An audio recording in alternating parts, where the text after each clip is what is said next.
अस्सलाम वालेकुम। मेरा नाम नौफिल अली है। मैं आपको मैथ के थ्योरम्स गाइड करूँगा इस ट्यूटोरियल में। इस ट्यूटोरियल में सबसे पहले आपका मैथ की कुछ बेसिक्स जानना बहुत ज़्यादा ज़रूरी है। उन बेसिक्स के वाले से बात करूँगा। अच्छा, 10th क्लास के जितने थ्योरम है ना, उनमें ये सारी बेसिक्स चलेंगी जो मैं अभी गाइड करूँगा। उसके बाद हम थ्योरम की तरफ आएंगे। अच्छा, सबसे पहली चीज़, सर्कल क्या होता है? इस वर्ड ने बार बार यूज़ होना। सर्कल क्या होता है?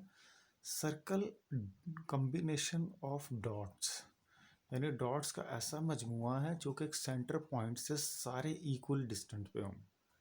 यानी डॉट्स का ऐसा मजमुआ जो कि सेंटर पॉइंट से इक्वल डिस्टेंस में हो, उसको हम मैथ में सर्कल बोलते हैं। और उसके अलावा जो बाकी चीज़ें यूज़ होनी है उसके साथ साथ हम उसको भी डिस्कस करते हैं। पहली चीज़ है रेडियस सर्कल के अंदर। दूसरी चीज़ क्या है? रेडियस। सर्कल के सेंटर पॉइंट से लेके किसी भी एंड पॉइंट तक का जो फासला होता है उसको हम रेडियस बोलते हैं। अच्छा, और उसी लाइन को हम रेडियल सेगमेंट बोलते हैं। उसी लाइन को, फॉर एग्जांपल, अगर सर्कल के सेंटर का नाम O है और जिस पॉइंट पे सर्कल से मीट कर रही है उसका A नाम है, तो हम उसी लाइन को रेडियल सेगमेंट बोलेंगे। यानी रेडियल सेगमेंट क्या होगी? मेरे पास OA। होपफुली समझ आ रहा होगा आपको। उसके बाद हम आ जाते हैं सरकमफेरेंस पे। सरकमफेरेंस क्या चीज़ है? इसके लिए आपने दो बातें याद रखनी है। अगर एक शख्स सर्कल की बाउंड्री पर भागना शुरू करता है और उसी पॉइंट पर दोबारा आके ठहरता है तो उसने सरकमफेरेंस बनाया। ठीक है? The outline of the circle, the boundary line of a circle is called as circumference. Next आ जाए उसके बाद आर्क। अच्छा, आर्क सर्कल के ऊपर, सर्कल के सरकमफेरेंस पे दो पॉइंट्स का फासला, यानी ये सर्कल की बाउंड्री लाइन है, सरकमफेरेंस है, उसमें दो पॉइंट का फासला O से लेके P पॉइंट तक जो फासला है इसको मैं आर्क कहता हूँ, जो कि सेंटर से दोनों लाइंस को मिलाती है आपस में। यानी यहाँ पे आर्क लेंथ मेरे पास AP की बात हो रही है और इसको मैं करली लाइन से जाहिर करता हूँ। और उसके बाद कॉर्ड, इन सब चीज़ों ने आगे थ्योरम्स में यूज़ होना है, इसीलिए मैं इसको भी डिस्कस कर रहा हूँ। कॉर्ड की चीज़ होती है ऐसी लाइन जो सर्कल के दो पॉइंट्स को इंटरनली टच करे। ये सर्कल है, ये वाली लाइन जो सर्कल को दोनों पॉइंट्स को टच कर रही है लेकिन इंटरनली, ये पॉइंट भी सर्कल के अंदर है, ये पॉइंट भी सर्कल के अंदर से ये लाइन टच कर रही है, इसको मैं कोई भी नाम देता हूँ BD, ये कॉर्ड कहलाती है।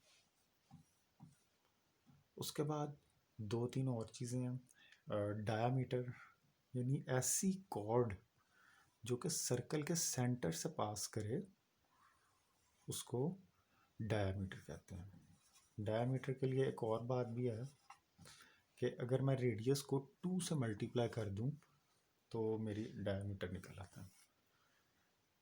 डायामीटर। उसके बाद लास्ट चीज़ जो मेरी बार बार यूज़ होनी है उसको मैं बता रहा हूँ। तकरीबन ये सारी चीज़ें बार बार थ्योरम्स में यूज़ होनी है, तो इसीलिए मैंने सबसे पहले इन्हीं का बताना मुनासिब समझा। बाद में हम थ्योरम की तरफ आएंगे। इंशाल्लाह ताला थ्योरम आपको मैं यहाँ पे ही याद करवा दूँगा। आपका काम है ध्यान से इसको बस समझना। लास्ट चीज़ है जिसको मैं बताने लगा वो है सेक्टर। सेक्टर क्या चीज़ होती है? अच्छा, सर्कल का आपने सेक्टर के लिए एक बात याद रखनी है। जैसे आप लोग पिज़्ज़ा खाते हैं ना, ये अगर राउंड पिज़्ज़ा है तो उसको आप सेंटर से कट करते हैं और दो पॉइंट पे ऐसे मैच कर लेते हैं। यानी ऐसा सर्कल का हिस्सा जो एक आर्क लेंथ को कवर करता हुआ उन दोनों के एंड पॉइंट को सेंटर से मिला दे, वो कहलाता है सर्कल का सेक्टर कहलाता है। होपफुली ये बात आपको समझ आ रही होगी। सेक्टर, और इसमें दो रेडियस होते हैं, यानी रेडियस की जमा होती है रेडियाई। उसमें दो रेडियाई होते हैं सेक्टर में। यानी अगर इसका नाम ए है और ये सेंटर पॉइंट का नाम ओ है और इस पॉइंट का नाम बी है, तो इस सेक्टर का पूरा नाम क्या होगा? ए ओ बी। ये मेरा सेक्टर होगा इस सर्कल का। आपने पिज़्ज़ा वाली एग्जांपल से सामने रखना है, क्योंकि हम पिज़्ज़ा ऑब्वियसली खाते हैं शौक से, तो इसीलिए ये चीज़ आपको सेक्टर में याद रहेगी। अच्छा, अब ये सारी डेफिनेशंस आपने साइड पे रखना है, कमेंट बॉक्स में आपने बताना है जो चीज़ आपको समझ नहीं आई, और इसको मैक्सिमम आपने शेयर करना है फ्रेंड्स के साथ। अब आ जाते हैं हम थ्योरम नंबर 1 की तरफ।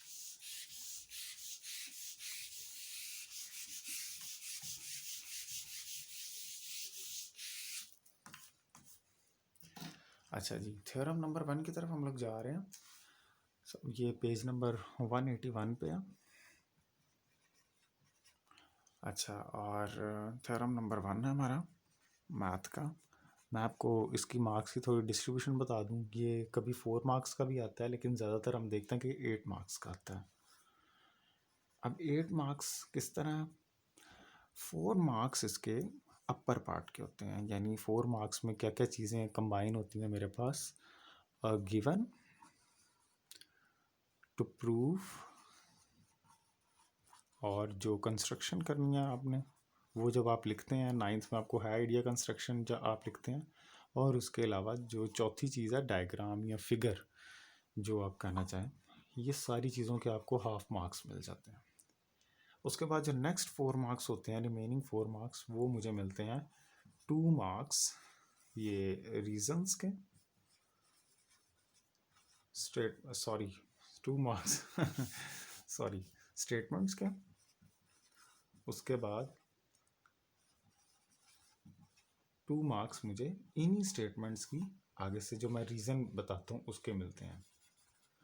तो ये आपने वीडियो एंड तक देखनी है, ये वाला थ्योरम समझना है, ताकि आपको आइडिया हो जाए मैं किस तरह टीच करता हूँ। और फिर अगर आपको पसंद आए तो इसको शेयर कीजिए अपने फ्रेंड्स के साथ मैक्सिमम।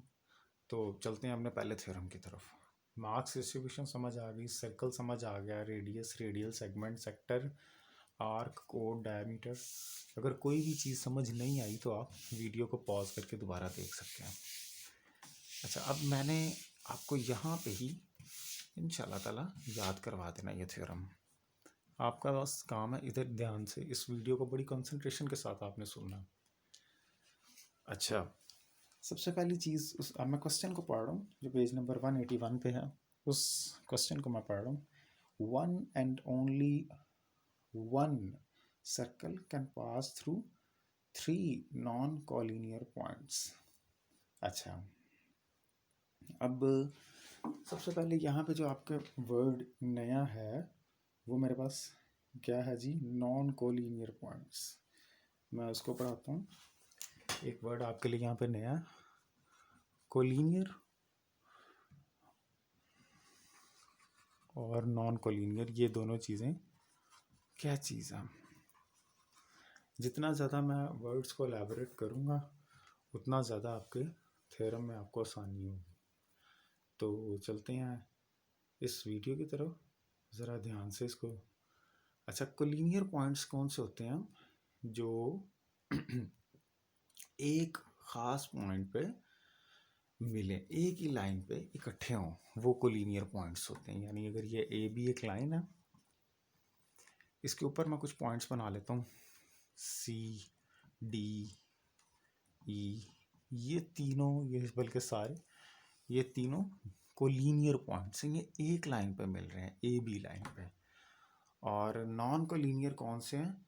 जो एक लाइन पे नहीं होते। फॉर एग्जांपल ये ए बी लाइन है, इसमें सी डी ई पॉइंट्स हैं, पी पॉइंट इधर करके है, वो पी और ई नॉन कोलिनियर है, ये एक लाइन पे नहीं है। मैं क्वेश्चन को अब दोबारा रिपीट कर रहा हूँ। तो हमने क्वेश्चन से ही अपने जो अपर वाला 4 पार्ट है ना उसको निकालना, कंक्लूड करना।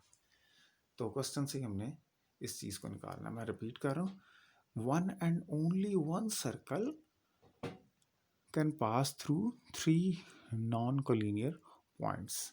अच्छा, सबसे पहले तो मुझे पता चल जाता है कि इसमें 3 पॉइंट्स मौजूद हैं एक सर्कल में। सर्कल की बात हो रही है तो हम डायग्राम बना लेते हैं, और उसमें 3 नॉन कोलिनियर पॉइंट्स हैं। अच्छा, ये सर्कल है, कोई सा भी सर्कल, जिसमें ऐसा सर्कल आपने बनाना है जिसमें मुझे 3 नॉन कोलिनियर पॉइंट्स नजर आए। ज़ाहिर है सर्कल एक सीध में नहीं है, अभी मैंने आपको बताया कि एक सेंटर पॉइंट से सब उस पॉइंट्स का मजमुआ जो सेंटर पॉइंट से सेम फासले पे हो, उसको कहते हैं सर्कल। तो सर्कल के ऊपर मैं कोई से 3 पॉइंट्स ड्रॉ कर लेता हूँ। ये ए पॉइंट है, ये बी पॉइंट है और ये सी पॉइंट है।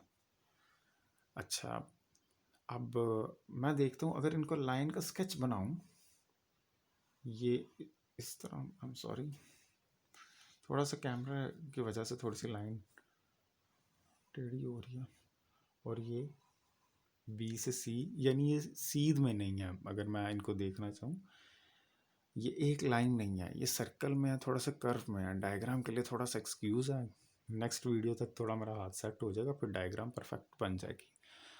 अब एक पॉइंट ऐसा है, सर्कल का सेंटर पॉइंट होता है, मैं इसका भी एक सेंटर पॉइंट लेट कर लेता हूँ, उसको ओ का नाम दे देता हूँ। और ओ से सी का फासला सेम है, मैंने भी यहाँ पे डिस्कस किया था डायग्राम में। सेंटर से सारे सर्कल का फासला सेम होता है, ओ से सी का फासला सेम है, ओ से बी का फासला सेम है और ओ से ए का फासला सेम है। अच्छा, अब इन्हीं पॉइंट्स को, जो ये मैंने लाइन बनाई है, ये बी सी लाइन है, इस लाइन के ऊपर मैं एक पॉइंट बना लेता हूँ, इसको मैं कहता हूँ एच पॉइंट।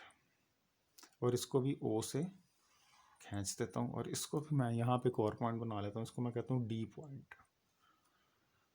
और यहाँ से मैं इसको खींच लेता हूँ। अब मैं देख रहा हूँ मुझे थोड़ा सा सेंसिबल चीज़ यहाँ से कैसे नज़र आ रही है कि सर्कल के सेंटर पे कोई लाइन पॉइंट जो रुक रहा है आगे, क्योंकि ये लाइन इसका एक हर्डल है, एक रुकावट है, यहाँ पे रुक रही है, दैट मीन्स ये आगे नहीं जा रही, यहाँ पे कुछ फासला है। ये वाली लाइन ओ से डी वाली लाइन छोटी है कंपैरेटिवली ओ से ए के, क्योंकि ये सर्कल से पहले पहले आ रही है।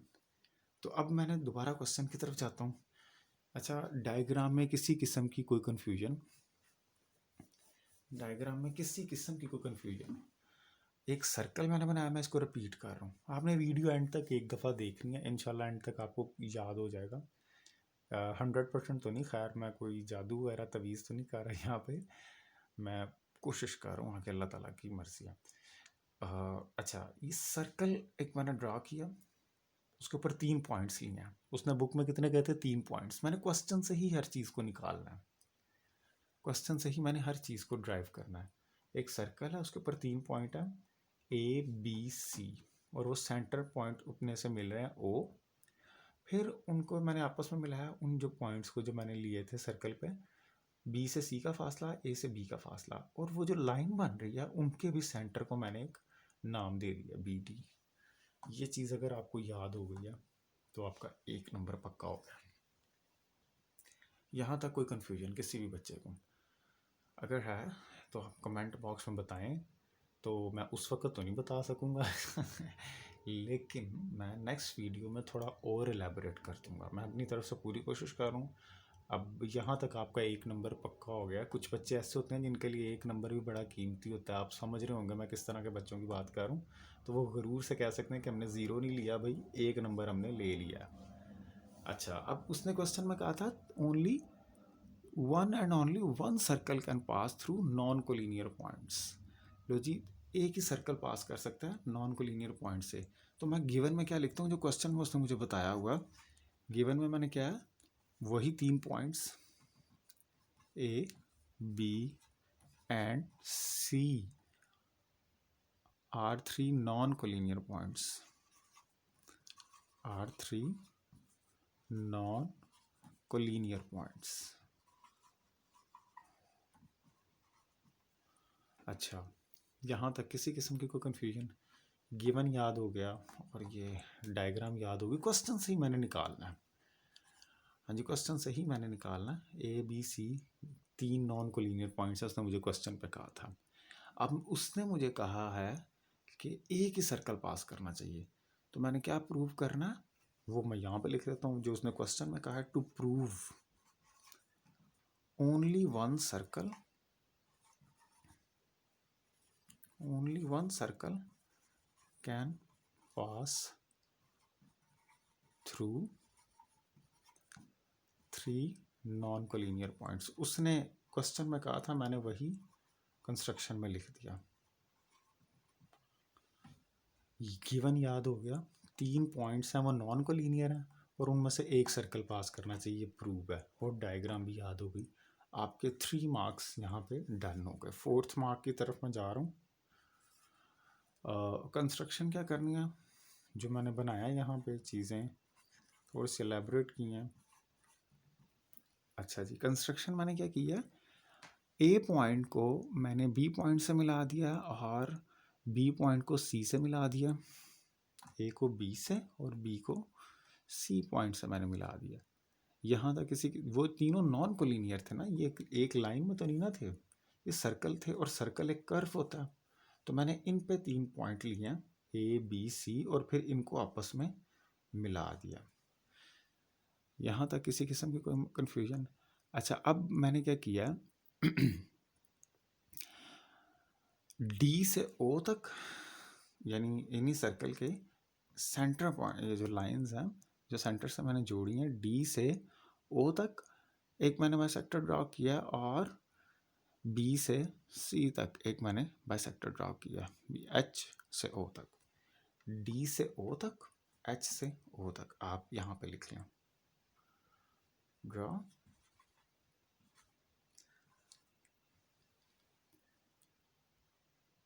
D to F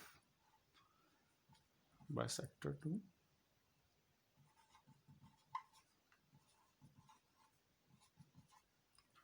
A B and H K bisector to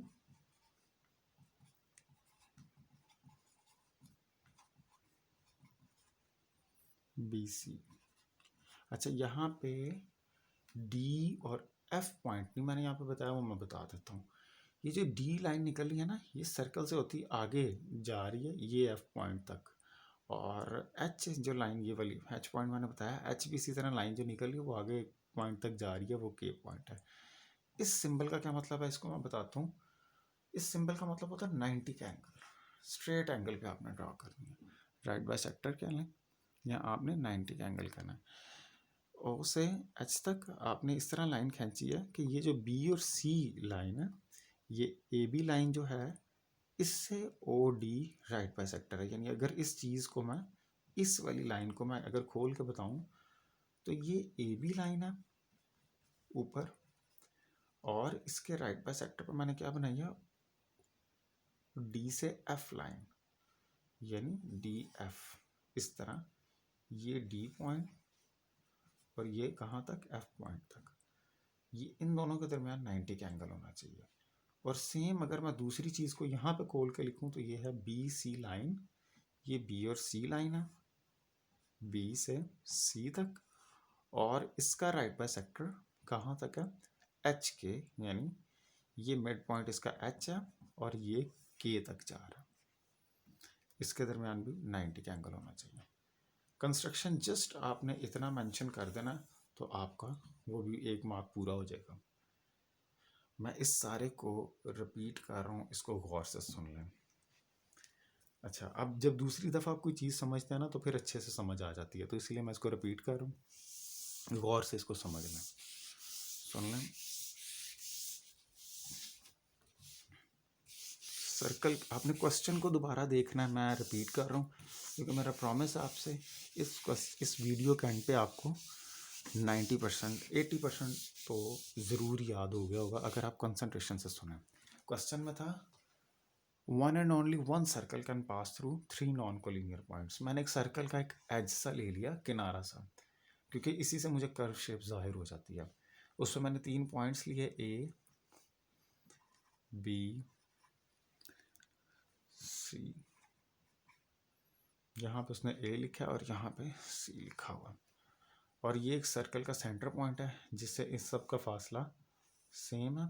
और उसके बाद मैंने इन सब जो नॉन कोलिनियर पॉइंट्स हैं इनको आपस में मिला लिया, ए को बी के साथ और बी को सी के साथ। फिर ये जो ओ सेंटर पॉइंट है, इससे मैंने ए बी के सेंटर से एक बाइसेक्टर ड्रॉ किया और इसी तरह बी सी के सेंटर से एक बाइसेक्टर ड्रॉ किया।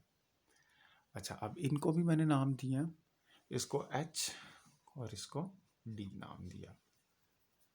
ये आपस में अच्छा गिवन क्या था? गिवन था ABC are 3 non collinear points. ABC and 3 are non collinear points, और ये गिवन था। उसके बाद मैं रिपीट कर रहा था सारा कुछ। प्रूव क्या करना है मैंने? Only one circle can pass through, only one circle can pass through this. और उसके बाद मैंने कंस्ट्रक्शन क्या किया?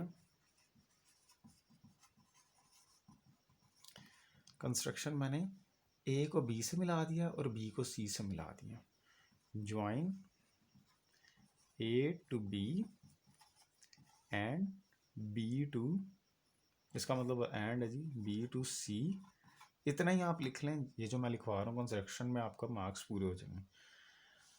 A to B, B to C, और ड्रॉ या बाइसेक्टर करना है आपने। किस तरह क्या क्या ड्रॉ करना है? D के साथ कौन सा पॉइंट था?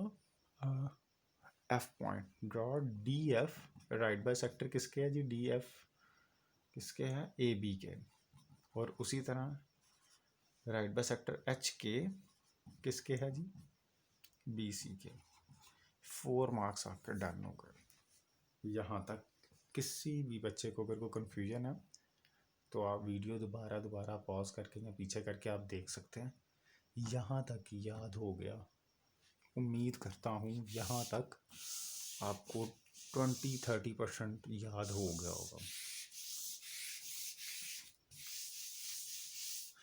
अच्छा, अब मैं चलता हूँ इसके रीजंस और प्रूफ की तरफ। अब आपने जस्ट बुक पे देखना, क्योंकि वही चीज़ें मैं इधर बताऊँगा। जब मैं आपको बोर्ड पे करूँगा तो अब आपने बोर्ड पे देखना है स्टेटमेंट्स और रीजंस। अच्छा जी, ध्यान से इस बात को समझ लीजिएगा, क्योंकि ज़्यादातर ये काम थ्योरी वाला, ये वाला थ्योरम थोड़ा सा बोरिंग भी है और थोड़ा सा डिफ़िकल्ट भी है। मैं यहाँ पे नाम ले रहा हूँ डिफ़िकल्ट का स्पेशली, क्योंकि मुझे पता है बच्चे किस चीज़ को समझते हैं ज़्यादा इजीली इंटरेस्ट लेके, तो ये डिफ़िकल्ट है। अगले बहुत ईजी हैं और वो बहुत जल्दी समझ आ जाएंगे आपको। अच्छा जी, पहली चीज़ क्या है? Every point on DF is equidistant from A and B। DF line कहाँ पे थी मेरी? मैं उसको, अगर ये मेरा सर्कल था A B C, ये O, अच्छा D और F पॉइंट, ये D पॉइंट था। Every point on DF, sorry,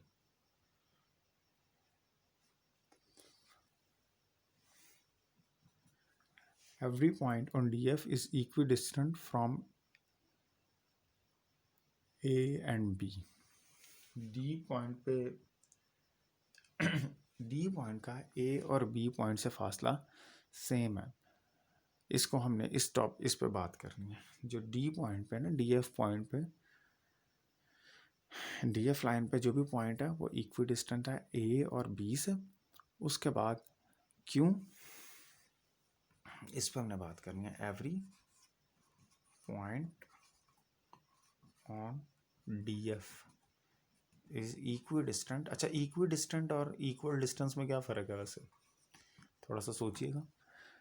अच्छा DF, अच्छा ये क्यों सेम है? क्योंकि DF बाइसेक्टर है AB का। ये हमने कंस्ट्रक्ट किया था, इसके आगे रीज़न है। DF अगर याद हो तो मैंने आपको बताया था ये कंस्ट्रक्शन का पॉइंट है, वही आपने लिख देना। DF इज राइट बाइसेक्टर या 90 एंगल टू AB। ये AB की लाइन के साथ, ये यहाँ पे उसने कंस्ट्रक्शन लिखा हुआ ब्रैकेट में। अच्छा, बिल्कुल इसी तरह in particular Meyer angle OA is equal to OB। Meyer sorry line OA is equal to Meyer OB। अब OA वाली लाइन कौन सी है? ये O से ये A के फासला, मैंने आपको बताया था सर्कल से, इस टॉपिक लेक्चर के शुरू में मैंने बताया था सेंटर पॉइंट से सर्कल के एंड पॉइंट तक का किसी का भी फासला सारे आपस में सेम होते हैं। यहाँ से यहाँ B तक भी सेम है, O से ए तक भी सेम है, वही बात इसने कही है। Similarly every point on H K is equi distant to, और कह रहा है बिल्कुल इसी तरह एच के, यानी यहाँ पे मेरे पास एच पॉइंट है और यहाँ से के पॉइंट तक, कहता बिल्कुल इसी तरह जिस तरह डी एफ की हमने बात की है, एच के भी बी एफ के सेम है। और ये क्यों है? सेम रीज़न इसकी, ये बाइसेक्टर है H K is right bisector to B C line, ये बी से सी तक लाइन। अच्छा, अब मैं दूसरी लाइन की बात करता हूँ, particularly mere line O B is equal to O C. Mere line O B is equal to O C, ये इसका सेंटर पॉइंट था। और इसके दोनों आर्म्स की अगर मैं कहता हूँ ना, दो, अब ध्यान से इसको सुना, दो कमरे बराबर हैं। ये वाला कमरा ए वाला बी वाले कमरे के बराबर है, मिसाल के तौर पे, तो बड़ा बन गया ये वाला कमरा, तो तब मैं उसकी दीवारों की लंबाई की बात करूँगा, यानी ये वाली दीवार इस दीवार के बराबर है, ये दीवार इस दीवार के बराबर है। सेम मैंने जब दो लाइंस की बात की, ओ ए ओ बी के बराबर थी, ये देखें, ओ से ए का फासला ओ से बी के फासले के बराबर थी, यानी ये वाले ट्राइंगल की बात की, ये ओ से ए का फासला बराबर था ओ से बी के। क्यों? क्योंकि सर्कल के एंड पॉइंट्स तक फासला सेम होता है और ये इसके राइट बाइसेक्टर था। इसी तरह ओ से बी का फासला ओ से सी, अब मैं इस कमरे की मिसाल अगर सामने रखूँ, इस ट्राइंगल की बात कर रहा हूँ, ओ से बी का फासला ओ से सी का फासला सेम है। इसकी रीज़न भी वही राइट बाइसेक्टर सामने हमने मेंशन किया। Now O is the own, book पे देखें जी, O is the only common point to D F and H K which is equidistant from A B and C. इस centre point की बात करने लगा।